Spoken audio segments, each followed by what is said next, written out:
And here are the players in the London Chess Classic, the third leg of the Grand Chess Tour.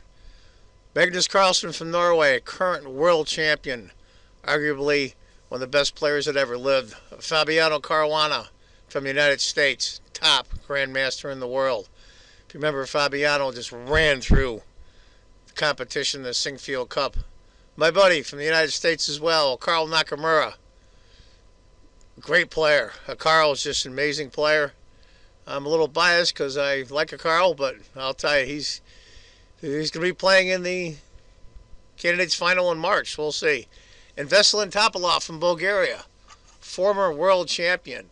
It's funny, they wrote off the old guys like Kramnik and Topalov, and here they are back on top again. I believe Topalov is now number 2 in the world. Alexander Grishuk from Russia, very underrated player. Alex is always in the top in the world. If you just can control his time trouble addiction, I think Alex can go a long ways. And of course, former world champion from India, Viswanathan, I believe 6-time world champion. He was counted out when he lost to Magnus Carlsen, and then he won the candidates final to play Carlsen again. He did lose that rematch, but it's no slouch to win the candidates final after losing the world championship, but he did it. Great player. Anish Giri from the Netherlands, top world-class player. Anish is pretty young. I don't even think Anish is 22 years old yet. He's one of the world-class players. Levin Aronian from Armenia, top world-class players. I think, frankly, one of the people that are playing right now is some of the strongest in the world that never played for the World Championship, and that's Levin Aronian. Really nice guy, classy guy too. And Michael Adams from England. I like Mickey a lot. He's an interesting guy. He's really intense when he's playing, but if you see him in interviews, he's the calmest, most collected guy there is. Great player from England. And Maxime Vichet-Lagrave from France, MVL as they call him, another world-class player. Maxime was having a hard time for about a year or so, lost some rating points, but he's on the way back. Look out for Maxime, because I'll tell you, he's one of the top statisticians in the game. Anyway, folks, there's the lineup for London Chess Classic, the last leg of the Grand Chess Tour. Hi, folks, John Cordisco back again. Wow. Hell of a game here, folks. Hell of a game. The third leg of the Grand Chess Tour, the London Chess Classic, 7th edition. Sorry, they're having trouble talking already. Between Veselin Topalov is white, former world champion from Bulgaria, and Anish Giri, the youngest participant in the Grand Chess Tour from the Netherlands, as black. This is a hell of a game, folks. This gets really wild. Let's get to it. It's going to be a feat of Chetod Grunfeld. So we'll go for the first few moves here. We're not really in opening theory here. Queen A4, that's an interesting move. It's not really uncommon, but it's fairly new. We should do a little different move order. This knight comes back. Let's see what the computer thinks. So I got my Fritz 13 on off screen. The top 3 moves are all close in score. Alex D takes, C4, and then queen takes. Of course, that knight is going to be jumping to here to eventually chase away the queen. C takes, knight B6, hitting the queen, the intermezzo move, and after queen moves, C takes. And that's what black really wanted. I didn't want a knight on the D5 square. I wanted a pawn. For the control. The pawn controls these 2 squares. Knight C3, knight C6. The computer likes A4, oddly enough. Should probably chase the knight off. But E3, that was interesting. Interesting move there. I'm not real keen on that. It's not a bad move. I just don't like having that dark squared bishop unless you really have to. Bishop G7. This knight comes up here. Still wants to put the power of the bishop on this pawn. Didn't want to block it off. Castles. Rook E8 is pretty standard stuff. Tiny advantage for white, and that's because they have the opening move. That knight over there on b6 is interesting, though, being both the kings are castled on the king side. b3. I think it's just stopping the knight from coming in here. e5. Black's going to break it open here. D takes. Oh, excuse me. D takes. Knight takes. h3. White didn't really want that bishop to be stuck here. It's kind of annoying, to be honest with you. So he wasted a tempo with that. Bishop f5. I like black a little better here now. It's not an overwhelming advantage. It's a tiny advantage, but I think black's a little easier to play. But I do have to say, though, an isolated pawn for black on d5 could be a problem later. We'll see. Knight d4. And I got to tell you, guys, do not watch the end of the rest of this video, because I'll tell you, it's a heck of an ending. Bishop d3. Rook e1. Now that bishop's a little annoying there. I do have to say, though, this is the third leg of the Grand Chess Tour. One leg being Norway Chess. The other leg, Singfield Cup, played here in the United States. And Honest Giri has not lost a game. Now, he hasn't won any either. He's drawn every single game. So, well, this is his first, see if he can first draw blood. But Topalov, who played really well in Norway Chess, is #1 in the standings. The accumulated total over the 3 tournaments, and you get an extra $150,000. Now, right now, even before this tournament, Topalov has the most points. He's got $90,000 so far. I believe Aronian has as well. And a close third is my buddy Carl Nakamura with $80,000. And this is even before the tournament or the extra money on the end. My understanding, it was over $1 million worth of total prize money is going to be given away. Pretty good. I think the last place is Grishuk, and I think he's got $20,000, $30,000. This is the way chess ought to be played, and this is the money they should be getting. These guys are world-class players. Bishop a6, this brings the bishop back. But he's controlling some key squares, though. Right through here. Queen to d2. Block off your own bishop, but I think he's got different plans for that bishop. Knight d3. Rook d1. Bishop takes. Pawn takes. Queen f6. Now white has an isolated pawn. Is being attacked by black's queen. It's got a tiny advantage for black, but I like black.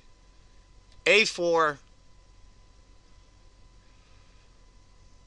Queen takes.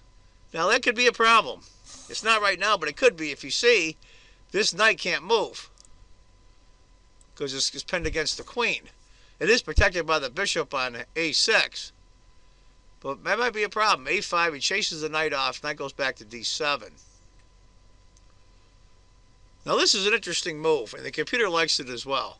And I like rook lifts anyway. Rook a4. It gets the rook right in the heat of the battle, and does some good as well, both. Queen has to move. Knight takes.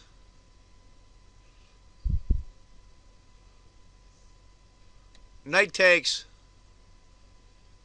If you're wondering what would have happened if this knight come up instead. Rook h4, knight takes c1. A little bit better for black, I think. But after knight takes c1, rook takes. Here's where it starts to get interesting. Knight to f6. The knight goes to c7. Looks like white's in good shape. Rook a to d8, hitting the queen. Queen to f4. And this is a really interesting move. It's the second choice on the computer. Actually, it's the first choice now. And I think it came out of the blue. If you do want to see all the games in its entirety, if you go to YouTube, the Chess Club and Scholastic Center of St. Louis was showing it live on their channel. If you go there, you'll probably see the whole 4 or 5 hours. But when Giri made this move, they were pretty shocked. And it's the first choice on the computer is g5. Trade queens now? He decides not to.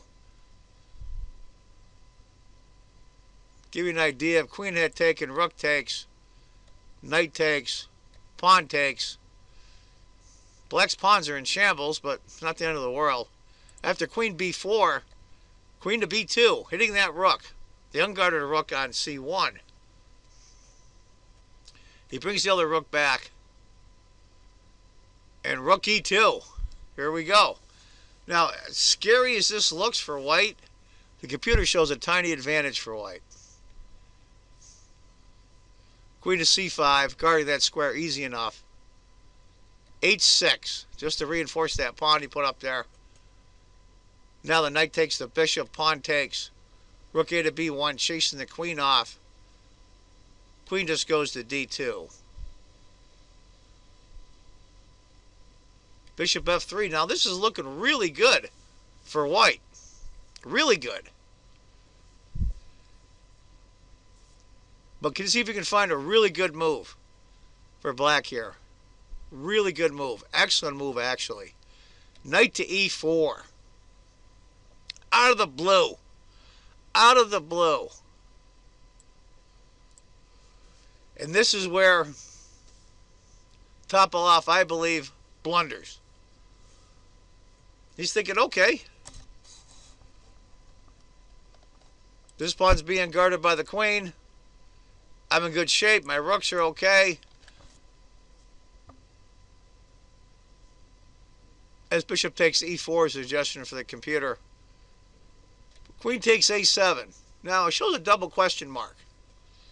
But I think this was the beginning of the end. Might not be a blunder. I might have spoke too soon. But I think it's the beginning of the end. Knight takes f2. Out of the blue. Bishop takes the rook. Knight takes pawn check. Now the computer's showing this is dead even, but I wouldn't want to be white for $1,000,000. King f1. Great move here. Great move. Queen to d5. For one thing, is threatening mate. What to do? What to do? King back to e1. Then if queen checks, bishop f1, I think saves the king. But he goes bishop h5. And just like that, the game is over. Now the computer actually shows mate in 9. Now can these guys see a mate in 9? Absolutely. Give you an idea, if you want king to e1 instead, after queen checks, bishop f1. And I think he's okay. A little scary, but he's okay. Now comes the check. King has to go to e2. Queen checks. We're driving him out in the middle of the board. He decides to come back. Now the rook. Got to remember, black's down a rook. King to d1. Nice knight to f2 check. Beautiful. King to c2. Queen takes the knight, if you're wondering. It doesn't really do much.